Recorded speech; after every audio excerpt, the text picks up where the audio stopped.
Hello students, मैं हूं Pooja Singh and welcome back to my channel. And इस समय हम डिस्कस कर रहे हैं रिसर्च मेथोलॉजी का सब्जेक्ट, जिसमें मैं 14 लेक्चर वीडियो ऑलरेडी अपलोड कर चुकी हूं and this is my 15th lecture video. ये मेरा 15वां लेक्चर वीडियो है। तो चलिए एक बार शॉर्ट में मैं आपको बताती हूँ कि जो पिछले 14 लेक्चर वीडियोस थे उसमें हम कौन कौन से टॉपिक डिस्कस कर चुके हैं। तो मैं आपको बहुत डिटेल में बता चुकी हूं अबाउट रिसर्च, रिसर्च क्या होती है, ये सब हम बहुत डिटेल में डिस्कस कर चुके हैं विद दीज सब टॉपिक। उसके बाद हमने रिसर्च प्रॉब्लम पढ़ा, इन सारे ही सब टॉपिक को डिटेल में समझा। उसके बाद मैंने आपको रिसर्च डिजाइन के बारे में बताया था। ठीक है, हमने ये सारे सब टॉपिक भी डिस्कस किए थे। फिर उसके बाद मैंने आपके साथ सैंपल डिजाइन, जो एक काफी इंपॉर्टेंट टॉपिक है, ये भी हमने डिटेल में डिस्कस किया था। जितने भी इंपॉर्टेंट टर्म्स है सैंपल डिजाइन से रिलेटेड वो सब हमने पढ़ा। मेजरमेंट इन रिसर्च पढ़ा, मेजरमेंट स्केल पढ़ा। तो ये सारे ही टॉपिक मैं पिछले लेक्चर वीडियो में बहुत डिटेल में आपके साथ डिस्कस कर चुकी हूँ और मैं उम्मीद करती हूँ आपने पढ़ भी लिया होगा। ठीक है, और एक सजेशन भी देना चाहूंगी कि इन लेक्चर वीडियोस को आप सीक्वेंस में ही देखिएगा। ठीक है, तभी समझ में आएगा, क्योंकि पुराना जो मैं पढ़ा चुकी हूँ उनका रेफरेंस आगे के लेक्चर्स में होगा। ठीक है, तो इसीलिए मैं नंबरिंग कर रही हूँ लेक्चर वीडियोस की, और इनको सीक्वेंस में ही देखिएगा। उसके बाद लेक्चर नंबर 13-14 में हमने डेटा कलेक्शन, जो एक काफी इंपॉर्टेंट टॉपिक है, वो हमने स्टार्ट किया था। तो डेटा कलेक्शन में हमने ये सारे टॉपिक जो आपको स्क्रीन पे दिख रहे हैं, ये सब हमने बहुत डिटेल में लेक्चर नंबर 13 एंड 14 में डिस्कस किया है। ठीक है, तो डेटा कलेक्शन हम यहां तक डिटेल में लेक्चर नंबर 14 तक कंप्लीट कर चुके हैं। एंड आज है हमारा लेक्चर नंबर 15, जिसमें हम लोग पढ़ने वाले हैं डेटा प्रेजेंटेशन। देखिए, डेटा कलेक्ट तो कर लिया, अब क्या करना है, डेटा प्रेजेंटेशन। ठीक, तो डेटा प्रेजेंटेशन का जो प्रोसेस होता है ना, प्रेजेंटेशन नहीं सॉरी प्रिपरेशन। तो डेटा प्रिपरेशन का जो प्रोसेस होता है ना, इसमें 7 स्टेप्स होते हैं। पहला क्या होता है, questionnaire checking, then data editing, data coding, data classification, data tabulation, graphical presentation and data cleaning. ठीक है, तो ये 7 स्टेप होते हैं डेटा प्रिपरेशन में। तो वही आज के लेक्चर में हम डिटेल में समझेंगे। ठीक है, तो चलिए फिर देर किस बात की है, जल्दी से हम आज का लेक्चर स्टार्ट करते हैं। तो हमने डेटा तो कलेक्ट कर लिया। पिछले लेक्चर में मैंने आपको पढ़ा दिया डेटा, डेटा कितने टाइप का होता है, डेटा कैसे कलेक्ट कर सकते हैं, प्राइमरी डेटा कैसे कलेक्ट कर सकते हैं, सेकेंडरी डेटा कैसे कलेक्ट कर सकते हैं, वो सब हमने पिछले लेक्चर वीडियो तक डिटेल में समझ लिया। ठीक है, पर काम यहीं तक खत्म नहीं होता है। डेटा आपने कलेक्ट कर लिया, now you have to prepare. अगर आप रिसर्चर हैं तो researcher has to prepare the data for analysis. अब रिसर्चर को क्या करना है, अब रिसर्चर को डेटा को प्रिपेयर करना है। क्यों प्रिपेयर करना है, इसको प्रिपेयर करना है फॉर एनालिसिस। जो रॉ डेटा होता है उसको एनालिसिस के लिए नहीं यूज किया जाता है। ठीक है, रॉ डेटा को पहले ऐसे, जो रॉ डेटा होता है उसको पहले ऐसे फॉर्म में कन्वर्ट किया जाता है which is suitable for analysis. जो रॉ डेटा होता है उसको ऐसे फॉर्म में कन्वर्ट किया जाता है जो सूटेबल हो एनालिसिस के लिए। ठीक है, तो सूटेबल हो एनालिसिस के लिए, तो ये करेंगे कैसे, ये करेंगे हम डेटा प्रिपरेशन से। तो वही हम आज के लेक्चर में पढ़ने वाले हैं। एंड डेटा प्रिपरेशन बहुत जरूरी है, क्योंकि जो लास्ट में जो रिजल्ट निकल के आता है, आपके रिसर्च का जो रिजल्ट निकल के आता है, डेटा को अगर प्रॉपरली प्रिपेयर नहीं किया ना, तो जो रिजल्ट आएगा वो सही नहीं आएगा। इसलिए डेटा प्रिपरेशन एक बहुत इंपॉर्टेंट स्टेज है रिसर्च प्रोसेस में। ठीक है, तो डेटा प्रिपरेशन होता क्या है, मैंने डिफिनेशन यहाँ पे लिखी है। डेटा प्रिपरेशन एक प्रोसेस है of preparing the raw data so that it is suitable for further processing and analysis। Data preparation एक प्रोसेस है जिसमें क्या किया जाता है, रॉ डेटा को प्रोसेस किया जाता है, प्रिपेयर किया जाता है, ताकि वो सूटेबल हो जाए, किसके लिए, एनालिसिस के लिए सूटेबल हो जाए। ठीक है, एक और डेफिनेशन मैंने यहाँ पे लिखी है कि data preparation is the process of gathering, gather करना, कंबाइन करना, स्ट्रक्चर करना एंड ऑर्गेनाइज करना डेटा को। डेटा प्रिपरेशन क्या है, डेटा प्रिपरेशन एक प्रोसेस है जिसमें हम डेटा को क्या करते हैं, गैदर करते हैं, कंबाइन करते हैं, स्ट्रक्चर करते हैं, ऑर्गेनाइज करते हैं, so that it can be use in analysis, ताकि हम उस डेटा को एनालिसिस, जो आगे चल के हम स्टैटिस्टिकल टूल वगैरह यूज करेंगे, एनालिसिस यूज करेंगे, उसमें हम उस डेटा को यूज कर सकें। ठीक है, तो दिस इज डेटा प्रिपरेशन, यही होता है डेटा प्रिपरेशन। अब ये जो डेटा प्रिपरेशन का जो प्रोसेस होता है ना, इसमें 7 स्टेप्स होते हैं। डेटा प्रिपरेशन के प्रोसेस में 7 स्टेप्स होते हैं, जो अभी मैंने आपको इंट्रो में बताया था। पहला स्टेप है क्वेश्चनर चेकिंग, दूसरा है data editing, next data coding, classification, tabulation, graphical presentation and data cleaning. तो चलिए एक एक करके ये जो स्टेप्स हैं इनको डिटेल में समझते हैं। सबसे पहला स्टेप क्या है, क्वेश्चनर। तो क्वेश्चनर क्या होता है ये मैं पिछले लेक्चर में बता चुकी हूं। मैंने बताया था प्राइमरी डेटा कलेक्ट किया जाता है, तो क्वेश्चनर से भी कलेक्ट कर सकते हैं। ठीक है, क्वेश्चनर में क्या होता है, लिस्ट ऑफ क्वेश्चंस होते हैं, ठीक है, और रिस्पोंडेंट से फिर उनपे रिस्पॉन्स लिया जाता है, रिस्पोंडेंट उनका आंसर देता है, तो दैट इज क्वेश्चनर। ठीक है, तो सबसे पहला स्टेप जो है डेटा प्रिपरेशन प्रोसेस का is checking of questionnaire, questionnaire check करना। ठीक है, अगर डेटा क्वेश्चनर के थ्रू कलेक्ट किया गया है तो सबसे पहला स्टेप डेटा प्रिपरेशन में होता है क्वेश्चनर की चेकिंग करना। ये चेक करना कि क्वेश्चनर इज एक्सेप्टेबल और नॉट, जो क्वेश्चनर है वो एक्सेप्टेबल है कि नहीं है।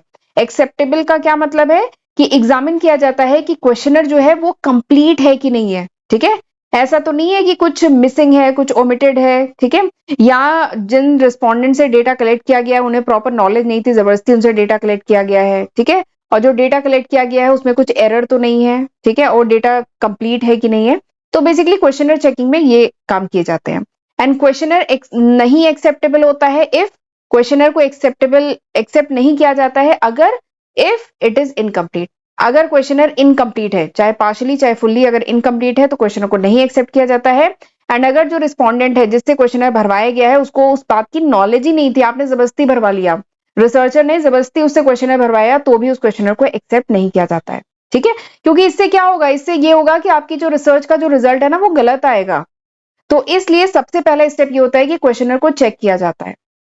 ठीक, डेटा प्रिपेयर करने में सबसे पहले क्वेश्चनर को चेक किया जाता है, this is the first step. दूसरा स्टेप क्या है, डेटा एडिटिंग। डेटा एडिटिंग, ठीक है, तो डेटा एडिट करना क्या होता है, देखिए हम लोग वीडियो एडिट करते हैं ना, अगर आप यूट्यूब का जैसे मैं भी ये वीडियो बना रही हूँ, इसके बाद थोड़ा सा एडिटिंग करूंगी, थोड़ी सी एडिटिंग खैर मैं करती हूँ।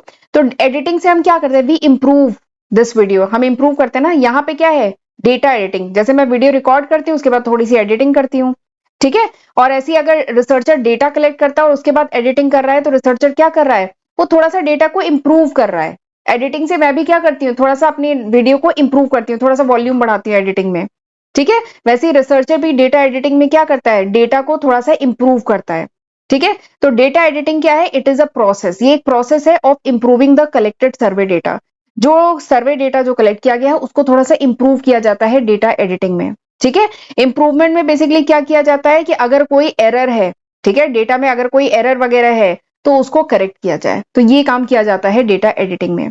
तो डेटा एडिटिंग बेसिकली ये एक प्रोसेस है जिसमें एग्जामिन किया जाता है, देखा जाता है कलेक्टेड रॉ डेटा को, एंड डिटेक्ट किया जाता है कि अगर कोई और एरर है या कोई ओमिशन है, ठीक है, कुछ मिसिंग है, तो उसे करेक्ट किया जाता है, अगर संभव हो सके तो उसे करेक्ट कर लिया जाता है। तो basically it is careful scrutiny of the data. Data editing में केयरफुली डेटा को फिर से देखा जाता है। ठीक है, तो एडिटिंग में क्या होता है, ये जो डेटा एडिटिंग है इसमें केयरफुली स्क्रूटनी की जाती है ऑफ क्वेश्चनर या शेड्यूल जो है उसकी प्रॉपरली स्क्रूटनी की जाती है। ठीक है, और डेटा एडिटिंग क्यों की जाती है, एक बात बताइए, ये जो एडिटिंग है, डेटा की जो एडिटिंग है ये क्यों की जाती है, ताकि इंश्योर कर सके कि डेटा जो है वो क्या है, एक्यूरेट, सही डेटा है। ठीक है, डेटा सही तभी रिजल्ट सही आएगा। ठीक है, तो data editing is necessary to ensure that the data is accurate, data accurate हो, डेटा कंसिस्टेंट हो। ठीक है, और जो भी इंफॉर्मेशन कलेक्ट की गई है वो सही हो, ठीक है, यूनिफॉर्म हो, तो इसलिए डेटा एडिटिंग बहुत जरूरी है। तो this is the second step of data preparation. तीसरा स्टेप जो डेटा प्रिपरेशन का है दैट इज डेटा कोडिंग। तीसरा स्टेप क्या है, डेटा कोडिंग। कोडिंग, कोडिंग मतलब क्या होता है, कोडिंग मतलब जो डेटा कलेक्ट किया है उसको कुछ कोड असाइन किया जाएगा। कोडिंग का मतलब यही है ना कि डेटा जो आपने कलेक्ट किया है उसको कुछ कोड असाइन किया जाए, डेटा को कन्वर्ट किया जाए इन सम कोड्स, या कुछ न्यूमेरिकल फिगर में, कुछ न्यूमेरिकल फिगर में या कुछ सिंबल्स में डेटा को कन्वर्ट किया जाए, that is called data coding. तो डेटा कोडिंग क्या है, डेटा कोडिंग एक प्रोसेस है of converting data into form that can be analyse. तो डेटा कोडिंग एक प्रोसेस है जिसमें हम डेटा को कन्वर्ट करते हैं ऐसे फॉर्म में जिसे हम एनालाइज कर सकें। ठीक है, तो that is called data coding. Data coding में कुछ न्यूमेरिकल फिगर, जो डेटा आपने कलेक्ट किया है इसको कुछ न्यूमेरिकल फिगर या कुछ सिंबल वगैरह असाइन किए जाते हैं। ठीक है, इससे क्या होता है कि हम जो पूरा डेटा है ना उसको कुछ ग्रुप्स में, ठीक है, कुछ ग्रुप्स में, कुछ क्लासेस में, कुछ कैटेगरी में हम डेटा को डिवाइड कर पाते हैं अगर हम डेटा कोडिंग करते हैं। एंड डेटा कोडिंग करने से एक और फायदा ये भी होता है कि आगे चल के हमें क्या करना है, स्टैटिस्टिकल टूल यूज करना है ना, कुछ स्टैटिस्टिकल सॉफ्टवेयर यूज करना है, तो वहां पे कोडेड डेटा ही यूज होगा, तो इसलिए डेटा कोडिंग बड़ी जरूरी है। तो इसलिए जो भी डेटा रिसर्चर कलेक्ट करता है उसकी कोडिंग करता है, उसमें कुछ न्यूमेरिकल डेटा को कुछ न्यूमेरिकल या सिंबल से रिप्रेजेंट करता है, असाइन करता है उनको, ताकि आगे चल के उन पे टूल वगैरह अप्लाई किए जा सके। ठीक है, तो this is the third stage या third step in the data preparation, right. चलिए आगे बढ़ते हैं। अच्छा, आगे बढ़ने से पहले मैं थोड़ा सा बताना चाहती हूँ अपने फर्स्ट चैनल के बारे में। मेरा फर्स्ट चैनल है अकाउंटिंग मास्टर क्लास के नाम से है, ठीक है। एंड ये वो लिस्ट ऑफ सब्जेक्ट है जो मैं आज की तारीख यानी अगस्त 2023 तक अपने फर्स्ट चैनल पे कलेक्ट कर मतलब अपलोड कर चुकी हूँ, ये कवर कर चुकी हूँ। बट अगर ये वीडियो आप कुछ महीने बाद देख रहे हैं, कुछ साल बाद देख रहे हैं, तो इसमें मैं काफी न्यू सब्जेक्ट ऐड कर चुकी होंगी। ये अभी तक है अगस्त 2023 तक, तो जरूर इसका फायदा उठाइएगा, इसकी हेल्प से पढ़िएगा। ठीक है, इन सारे ही सब्जेक्ट की सेपरेट प्लेलिस्ट मेरे चैनल पे बनी हुई है। 750 से भी ज्यादा वीडियो लेक्चर मैं अपने चैनल पे अपलोड कर चुकी हूँ। तो ये सब मैंने आपके लिए किया है, जरूर इसका फायदा उठाइएगा। ठीक है, एंड मेरे दोनों चैनल, मेरा पहला चैनल है अकाउंटिंग मास्टर क्लास के नाम से, 2,60,000 अराउंड सब्सक्राइबर हैं उस पे। और ये मेरा दूसरा चैनल है पूजा सिंह के नाम से। तो मैं रिक्वेस्ट करूंगी कि प्लीज मेरे दोनों ही चैनल को जरूर सब्सक्राइब कर लीजिएगा, एंड इंस्टाग्राम पे भी मुझे जरूर फॉलो कर लीजिए, ताकि मेरे चैनल से रिलेटेड जो अपडेट है वो आपको मिलते रहें। एंड लेक्चर यूजफुल लगे तो प्लीज इसे लाइक करिए एंड कमेंट करके मुझे बताइएगा कि how was this lecture. And lecture share भी जरूर करिएगा अपने क्लास के बाकी फ्रेंड से। ठीक है, एंड अगर मेरे चैनल पे अपलोडेड जो वीडियोस हैं उनके नोट्स चाहिए, then you can download my application from Google Play Store, right. चलिए आगे बढ़ते हैं। चौथा स्टेप डेटा प्रिपरेशन में वो क्या होता है? Data classification. चौथा स्टेप क्या है? Data classification. क्लासिफाई करना मतलब क्या होता है बताइए? क्लासिफाई करना मतलब क्या होता है? क्लासिफाई करना मतलब ग्रुपिंग करना। क्लासिफाई करते हैं ना, ग्रुपिंग करते हैं।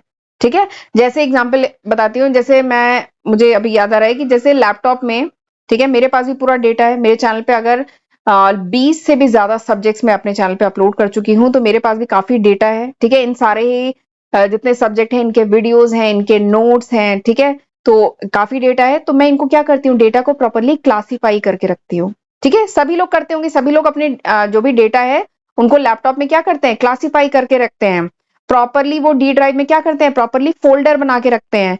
इवन फोल्डर के अंदर भी दूसरा एक सब फोल्डर बना के रखते हैं। फिर उस सब फोल्डर के अंदर क्या होती है, फाइल्स होती है।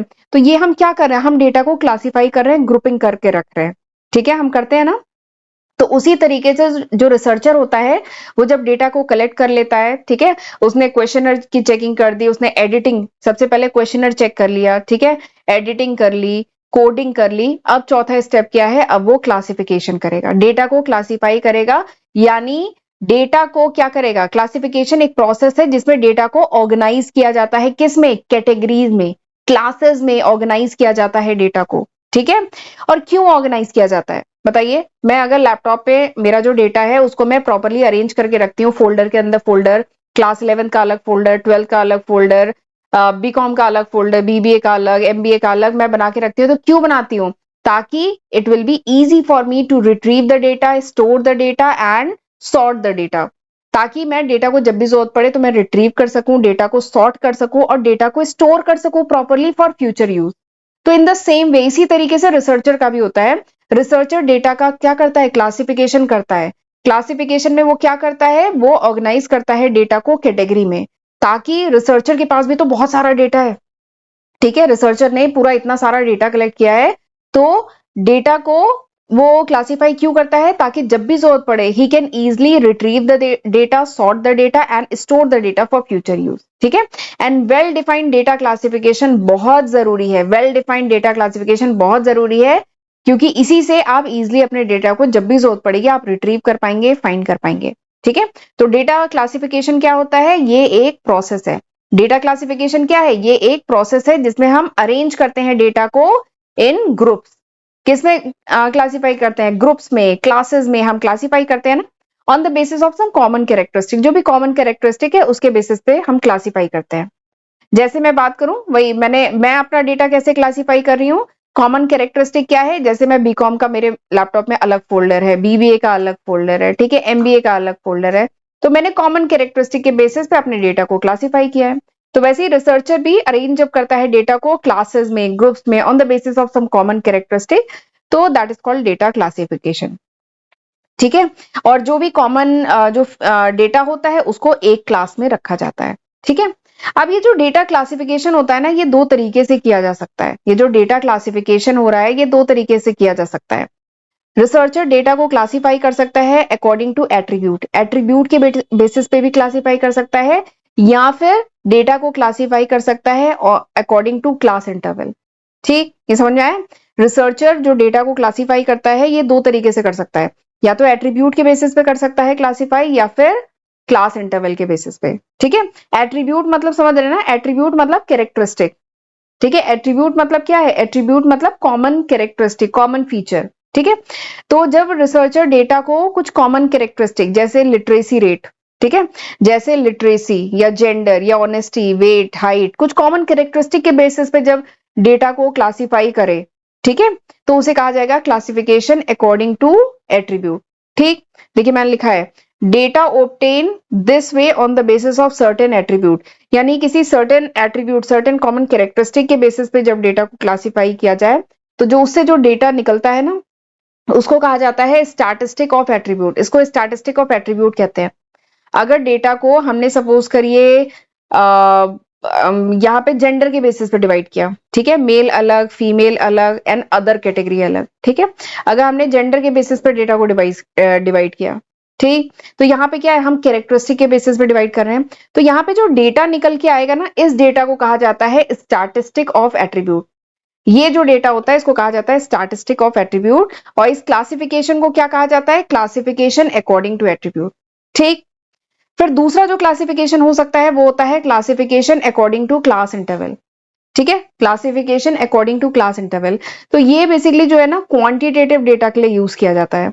ये जो क्लासिफिकेशन है ये क्वांटिटेटिव डेटा के लिए यूज किया जाता है। ठीक है, जैसे एग्जांपल के लिए इनकम हुआ, प्रोडक्शन हुआ, एज हुआ, वेट हुआ, हाइट हुआ, इन सबको इस तरीके से क्लास इंटरवल में हम डिवाइड कर सकते हैं। जैसे एग्जांपल लेती हूँ, जैसे 100 रुपए से 200 रुपए की इनकम जिन लोगों की है वो ये हैं, या 201 से लेके 300 रुपए की इनकम ग्रुप वाले ये हैं। ठीक है, 301 से लेके 400 की इनकम वाले लोग जो है इतने मतलब इतने लोग हैं। ठीक है, तो यहाँ पे क्या है, क्लास इंटरवल में आपने आपने डेटा को डिवाइड किया है क्लास इंटरवल में। ठीक है, तो इस तरीके का जो डेटा निकल के आता है उसको कहते हैं स्टैटिस्टिक ऑफ वेरिएबल कहते हैं, और इस तरीके का जो क्लासिफिकेशन है उसको कहते हैं classification on the basis of class interval. ठीक है, या एज भी तो कह लीजिए 1 से लेके 10 साल की एज के स्टूडेंट कितने हैं, इतने हैं। 11 साल से 20 साल के लोग कितने हैं, इतने हैं। तो हम एज को भी इस तरीके से डिवाइड कर सकते हैं, क्लासिफाई कर सकते हैं। ठीक है, तो दिस इज डेटा क्लासिफिकेशन। ठीक है, तो ये चौथा स्टेप है डेटा प्रिपरेशन में। पांचवा स्टेप क्या है? पांचवा स्टेप है टैबुलेशन। पांचवा स्टेप क्या है? टैबुलेशन। टैबुलेशन समझ रहे होंगे, टेबल बनाई जाती है। तो हाँ, सिंपली टैबुलेशन में यही होता है, टेबल बनाई जाती है। डेटा को क्लासिफाई कर लिया, छाट लिया, ग्रुपिंग कर ली, अब क्या करेंगे? टैबुलेशन करेंगे। ठीक है, तो टैबुलेशन में मतलब टेबल के फॉर्म में अब हम डेटा को रिप्रेजेंट करेंगे, कुछ रोज कॉलम में ऐसे करके डेटा को रिप्रेजेंट करेंगे। ठीक है, तो टैबुलेशन क्या होता है? ये एक systematic and logical representation of figure in rows and column. जब जो डेटा है, जो फिगर है, उसको हम एक सिस्टमैटिक मैनर में और एक लॉजिकल मैनर में, लॉजिकल रिप्रेजेंटेशन जब हम डेटा का करें रोज एंड कॉलम में, ठीक है, ताकि हम क्या कर सके, ताकि हम उनका इजीली कंपैरिजन कर सके, ताकि हम उनको स्टैटिस्टिकल एनालिसिस में यूज कर सके, तो उसी को कहा जाता है टैबुलेशन।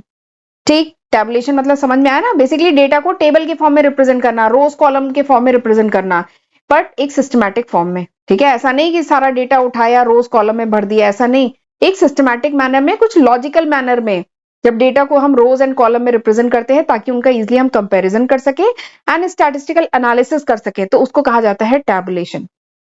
ठीक, एंड टैबुलेशन का फायदा क्या है? बताइए, टैबुलेशन का फायदा क्या है? तो फायदा यहाँ पे लिखा हुआ है, ये दोनों है उसके फायदे, यही कह लीजिए उसकी जरूरत है कि इट ईज कंपैरिजन। टैबुलेशन से क्या होता है? कंपैरिजन बहुत इजी हो जाता है, by bringing related information closer to each other, क्योंकि इससे रिलेटेड इंफॉर्मेशन आप एक साथ एक जगह रिकॉर्ड करेंगे और स्टैटिस्टिकल रिसर्च एंड इंटरप्रिटेशन में बहुत हेल्प मिलेगी।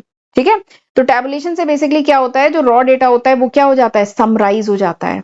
ठीक है, कॉम्पैक्ट फॉर्म में, यानी टेबल के फॉर्म में, कॉम्पैक्ट फॉर्म में, जो इतना सारा डेटा स्कैटर्ड डेटा था वो आपने टैबुलेटेड फॉर्म में, इतने से फॉर्म में सारा डेटा सिस्टमैटिक मैनर में रिप्रेजेंट कर दिया। ठीक है, तो this is the benefit of this step, tabulation. And tabulation generally जो है इलेक्ट्रॉनिक डिवाइस, बेसिकली कंप्यूटर वगैरह यूज करके, एक्सेल यूज करके टैबुलेशन किया जाता है। ठीक, तो अगर इसकी इंपॉर्टेंस अलग से पूछी जाए कि टैबुलेशन का फायदा क्या है, तो मेरे ख्याल से अब आप आसानी से बता सकते हैं। टैबुलेशन से क्या होता है? डेटा कॉम्पैक्ट फॉर्म में आप रिप्रेजेंट कर पाते हैं, इससे जगह बचती है, सेव होती है स्पेस। ठीक है। और जो डिटेल स्टेटमेंट था, अब वो मिनिमम कम शब्दों में आप पूरी इंफॉर्मेशन को रिप्रेजेंट कर पाते हैं। And it help in comparison, comparison में भी तो हेल्प मिलती है अगर आप डेटा को टेबल के फॉर्म में रिप्रेजेंट करते हैं तो। एंड प्लस अगर कोई एरर है, कोई ओमिशन है, तो वो भी आप आसानी से डिटेक्ट कर पाते हैं अगर आपने डेटा को टैबुलेटेड फॉर्म में रखा है तो। ठीक है, तो दिस इज टैबुलेशन। चलिए आगे बढ़ते हैं। छठा जो स्टेप है दैट इज ग्राफिकल रिप्रेजेंटेशन। अगला क्या है? Graphical representation. तो हमने टेबल बना ली, इसके बाद हम क्या करेंगे? डेटा को ग्राफ के फॉर्म में रिप्रेजेंट करेंगे। ठीक है, ऐसे हम ग्राफ के फॉर्म में रिप्रेजेंट करेंगे। इसका फायदा क्या है? It is easy to understand. आसान होता है ना, ग्राफ को समझना कितना आसान होता है। ठीक है, अगर ऐसे करके कोई ग्राफ बना हुआ है, ये ऐसे करके ग्राफ बना है, तो आपको समझ में आ रहा है कि ये जो है ट्रेंड अपवर्ड है। ठीक है, तो ग्राफ से हम चीजें आसानी से इजिली बस देख के समझ सकते हैं। तो graph is easy to understand. तो डेटा को आसानी से समझने के लिए ग्राफिकल रिप्रेजेंटेशन किया जाता है, जिसके लिए हम MS एक्सेल यूज कर सकते हैं, ओपन office.org यूज कर सकते हैं, जिससे बहुत टाइप के डेटा ग्राफ का ऑप्शन रहता है। पर दो पॉपुलर ग्राफ हैं जो बहुत ज्यादा यूज होते हैं, एक है पाई चार्ट और एक है बार चार्ट। ठीक है, ये दो ग्राफ बहुत ज्यादा यूज होते हैं रिसर्च में। बार चार्ट बेसिकली क्या होता है? ये है बार चार्ट, जहां पे रेक्टेंगल्स के फॉर्म में डेटा रिप्रेजेंट किया जाता है। एक सीरीज ऑफ रेक्टेंगल्स होती हैं, बार्स होते हैं, इसीलिए इसका नाम क्या है? बार चार्ट है। एक बार मैं स्क्रीन को क्लियर कर रही हूँ। इसका नाम क्या है? ये है बार चार्ट। बार चार्ट क्योंकि यहाँ पे ये बार्स है, ये बार्स हैं। ये जो रेक्टेंगल है ना, रेक्टेंगल, इन्हें बार्स कहा जाता है। तो ये सीरीज ऑफ बार्स हैं। और ये जो ये इसकी हाइट होती है, ये रिप्रेजेंट करता है फ्रीक्वेंसी। ठीक है, प्लस इसकी वेड्थ एक डेटा रिप्रेजेंट करता है। तो इस तरीके से हम बार्स के फॉर्म में भी रिप्रेजेंट कर सकते हैं, यानी बार चार्ट के फॉर्म में। और दूसरा क्या है? Pie chart. Pie chart basically ऐसा होता है, सर्कुलर डिस्क होती है, जिसमें हम प्रपोर्शन, शेयर कितना है, ठीक है, उसका हिस्सा कितना है, ये हम इस तरीके से रिप्रेजेंट करते हैं। ठीक है, जहां पे रिलेटिव प्रोपोर्शन आप बता सकते हैं। जैसे अगर ये पूरी जो डिस्क है ये 100% की है। ठीक है, अब इस 100% में सपोज करिए मेल इतने हैं, मेल इतने हैं, फीमेल इतने हैं एंड अदर इतने हैं। ठीक है, तो आप इनका परसेंटेज, जैसे 60% मेल है, 30% फीमेल है एंड 10% अदर है। ठीक है, तो ये पाई चार्ट इस तरीके से आप रिप्रेजेंट कर सकते हैं। तो pie chart and bar chart बहुत पॉपुलर है। तो डेटा प्रिपरेशन का छठा स्टेप यही है, ग्राफिकली रिप्रेजेंट किया जाता है डेटा को। And now come to last step of data preparation, that is data cleaning. आखिरी स्टेप में क्या होता है? डेटा क्लीनिंग होती है, यानी चेक किया जाता है कि डेटा कंसिस्टेंट है कि नहीं है। ठीक है, एंड अगर कोई मिसिंग वैल्यू है तो उसका ट्रीटमेंट किया जाता है। मिसिंग वैल्यू है तो उसको या तो रिप्लेस कर दिया जाता है मीन वैल्यू से, या हटा दिया जाता है। नहीं, मिसिंग वैल्यू नहीं, सॉरी, इनकंसिस्टेंट अगर वैल्यू है। ठीक है, अगर कोई डेटा इनकंसिस्टेंट है, एकदम आउट ऑफ वे, अलग सा डेटा है, तो फिर या तो उसे डिस्कार्ड कर दिया जाता है, हटा दिया जाता है, या फिर उसको मीन वैल्यू से रिप्लेस कर दिया जाता है। तो ये बेसिकली डेटा की एक बार फिर से क्लीनिंग होती है। तो ये 7th स्टेप है। ठीक है, और इसी 7 स्टेप के साथ हमारा जो डेटा प्रिपरेशन का पूरा जो टॉपिक है ये फिनिश होता है। तो समझ में आ गया, डेटा प्रिपरेशन में 7 स्टेप होते हैं। कौन कौन से 7 स्टेप होते हैं बताइए, एक बार रिवाइज कर लेते हैं। चलिए वापस हम जाते हैं उस स्लाइड पे, रिवाइज कर लेते हैं। सबसे पहले क्या है? क्वेश्चनर की चेकिंग की जाती है। फिर उसके बाद क्या की जाती है? एडिटिंग करेंगे, फिर कोडिंग करेंगे, फिर क्लासिफिकेशन करेंगे, फिर टैबुलेशन करेंगे, फिर ग्राफिकल रिप्रेजेंटेशन करेंगे, एंड आखिरी में डेटा क्लीनिंग करेंगे। ठीक है, तो ये 7 स्टेप होते हैं डेटा प्रिपरेशन में। ठीक है, तो और इसी के साथ अब ये टॉपिक फिनिश होता है। अगले लेक्चर में अब मैं पढ़ाऊंगी इंटरप्रिटेशन ऑफ रिसर्च रिपोर्ट। ठीक है, तब तक इतना पढ़ के रखिएगा। ठीक, एंड लेक्चर यूजफुल लगे तो प्लीज जरूर लाइक करिएगा। ठीक है, तो चलिए अब मिलते हैं अगले लेक्चर वीडियो में, तब तक अपना ध्यान रखिएगा। God bless you.